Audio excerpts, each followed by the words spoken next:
Tonight, Tantalizingly Pleasing, we're going to go over part 2 of our date night series, which is currently going to be outdoor events. Going on a date outside of the house, what I mean by outdoors events. The first idea will be to take a walk in the park.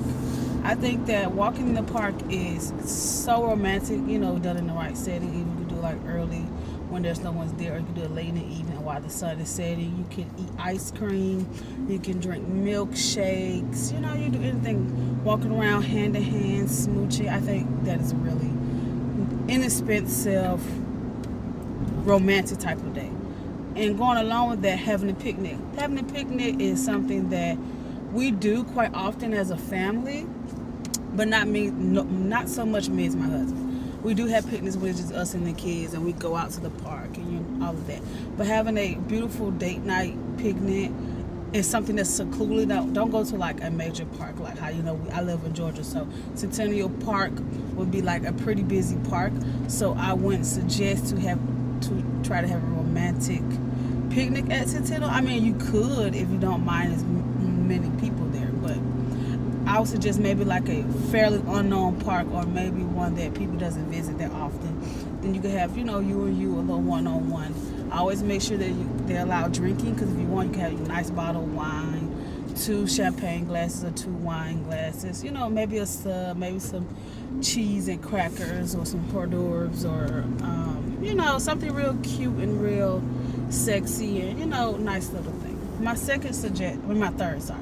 third suggestion would be to go like mini golfing.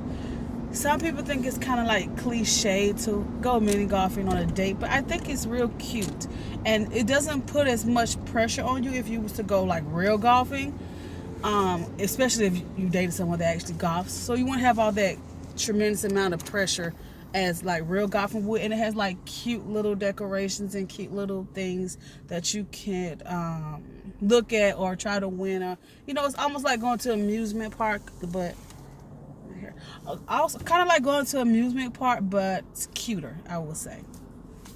My fourth idea would be to go bowling. That's also, I think, is a really good date idea, in my personal opinion, because it builds up that competition, which releases endorphins, which, especially if you're the winner, it'll, rile you up, arouse you, and especially that. And if you're someone that likes like a strong winner, as long as you're not a sore winner, because no one likes a sore winner and no one likes a sore loser. That's 2 things we don't like. So if you know that you're a sore loser, or you know that you're a sore winner, I do not suggest doing any kind of competition with your date. But if you're not, then I think that is a really good idea. Go bowling. Even with the mini golf thing, go bowling, because it's real nice and it's real fun. It could be just you and 2, and it's kind of something that's out of the norm. It's not always like a normal go to the movies type of date night, or go out to eat type of date night. And then my 5th and final suggestion will be, when we're speaking about food, is go to a tasting versus going to like a traditional sit down dinner. There are 2 types of tasting. There are tastings where you go and you try different types of food, or different types of wines, or different types of cheeses. And then there's tasting where you're actually cooking the meal and you're tasting it with your significant other. Those 2 are like, me and my husband have been to both, and I virtually enjoy both of them, especially the cooking side, since I cook a lot and I used to cater for a living.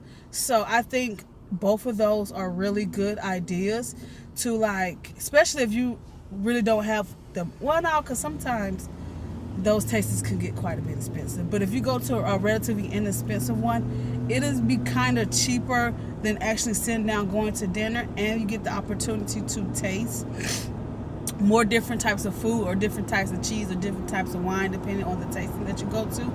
Or if you're going to one of those where you actually do the cooking, you can season the food to your liking versus the person cooking it to their liking, which, sometimes also can be conflicting, because you go to a restaurant and then you don't like the food, but you pay all that money. It's not like you're like, oh, I return this. Versus when you're cooking it yourself, if it come out bad, it's because it's your fault. But other than that, I think those 2 are my 2. Those 5 things are really good ideal dates for like going outside. Later, we're going to discuss a relatively more expensive type of dates, and we'll discuss that on our next video. So this has been Tantalizingly Pleasing, and I bid you adieu.